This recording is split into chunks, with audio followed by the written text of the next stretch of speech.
یہ شروع سے پیغمبر حسن و جمال حضور علیہ السلام کی توہین و تنقیص کو شعار زندگی رکھتے ہیں، تو ایک زمانے میں انہوں نے سازش کی اور آقا کریم کے روضہ اطہر سے حضور کے جسد اطہر کو چرانے کی سازش کی، اور جس کی حفاظت میرا رب کرے کون اس محبوب کا بال بھی کا کر سکتا ہے۔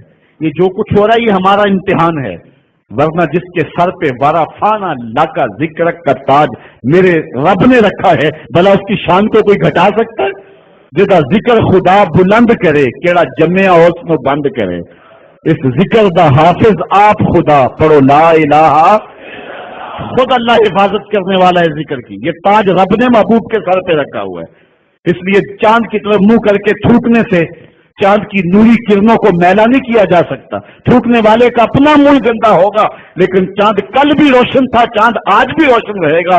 مدینے والے چاند کی عظمتوں کو کوئی گہنا سکتا ہی نہیں ہے، کیونکہ جس کے سر پہ بارہ فانا لکا ذکر کی چادر میرے رب نے تان دی ہے، اس کی عظمتوں کو کوئی گھٹا سکتا ہی نہیں ہے۔ یہ امتحان ہمارا ہے، یہ آزمائش ہماری ہے۔ اللہ اکبر۔ تو میں نے کہا کہ یہ سعادت مند لوگوں کا مقصوم ہوتا ہے، تو زمانے میں کچھ بد نصیب یہودیوں نے یہ سازش کی کہ حضور کے جسد اطہر کو روضہ انور سے نکال لیا جائے، اور پھر باقاعدہ انہوں نے دو اشخاص کو وظائف پڑھا کر کے، داڑیاں رکھوا کر کے، جبہ و دستار پہنا کر کے مدینے میں بھیجا، صوفیاء کے، نیکوکاروں کے، علماء کے، زاہدین کے روپ میں، اور انہوں نے وہاں ایک جگہ کرائے پہ لے لی اور اپنی کارروائی کا آغاز کر دیا۔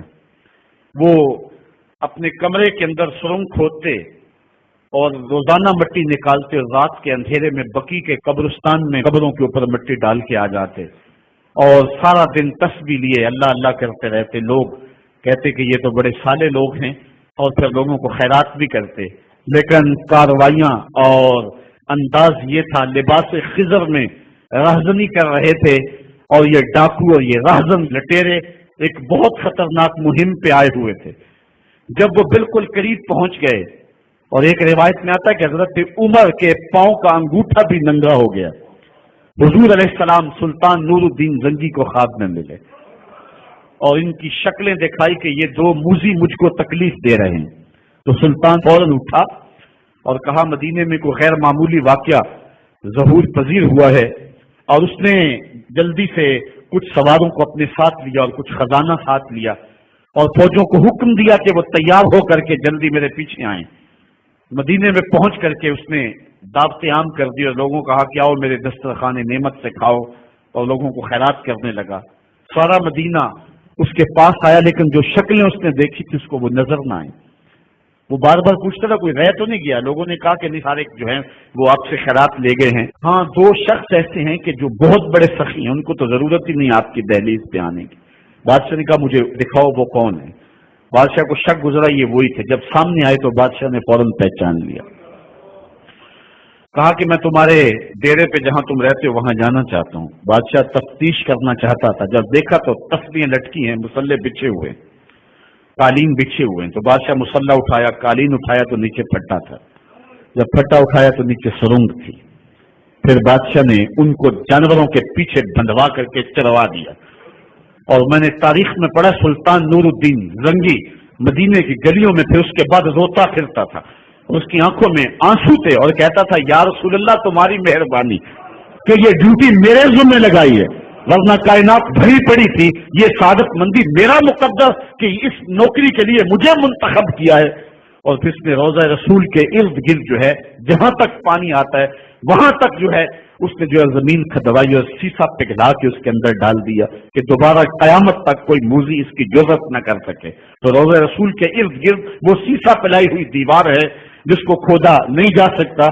یہ سلطان نور الدین زنگی کی زندگی کا یہ انوکھا باب ہے۔ آئیے اب سلطان صلاح الدین ایوبی کی کہانی بھی سنتے ہیں۔ اسلام کا مجاہد اعظم، یہ حلال اور صلیب کی جنگوں کا ہیرو، اور جس پہ امت اسلامیہ کو آج بھی ناز ہے، اور آج صدیاں گزرنے کے بعد یہ سینوں میں دل کی طرح دھڑکتا ہے۔ سلطان ایوبی کا نام آج بھی دلوں پہ نقش ہے، اور اس کا نام سن کے مردہ جانوں کے اندر بھی زندگی کی حرارت پیدا ہو جاتی ہے۔ اس کے زمانے میں ریجینالڈ بدبخت ایک انگلستان کے شہزادے نے حاجیوں کے قافلے کو روک لیا اور ان کا سامان لوٹ لیا. انہوں نے کہا ہم حج پہ جا رہے ہیں، تو نے ہمارا سامان لوٹ لیا، ہمیں جانے دے.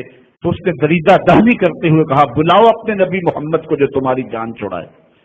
بس سلطان صلاح الدین ایوبی تک یہ بات پہنچی تو میں نے تاریخ میں پڑھا کہ وہ دانت پیستا تھا، اس کی آنکھوں میں خون اتر آیا اور اس نے کھڑے کھڑے قسم کھائی کہ جب تک اس ظالم کو کیسرے کردار تک نہیں پہنچاؤں گا چین کی نیند نہیں سوؤں گا.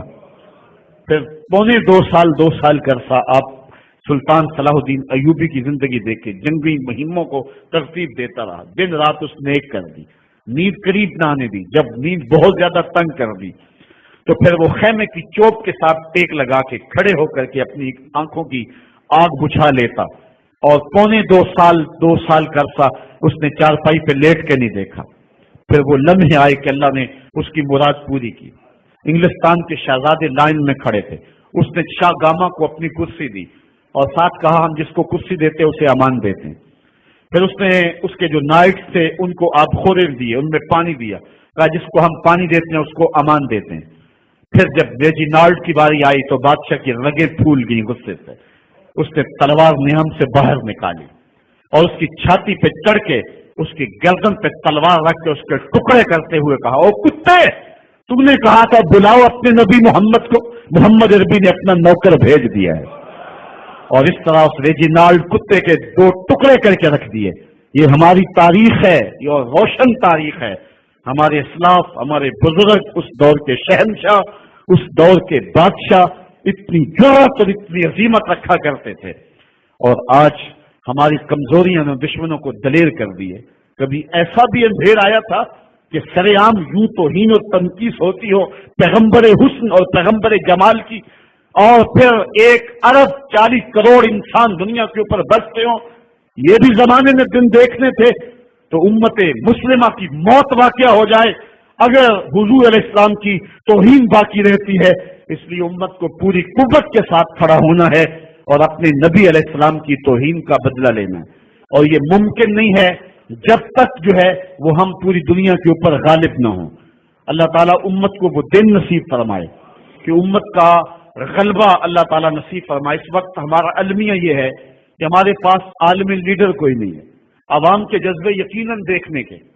سیریا کے بچوں کو میں نے دیکھا کہ وہ چھوٹے چھوٹے بچے، انہوں نے ہاتھوں میں کتبہ پکڑا ہوا ہے، اور میں اس منظر کو دیکھ کر کے کتنی دیر تک سکتے میں رہا.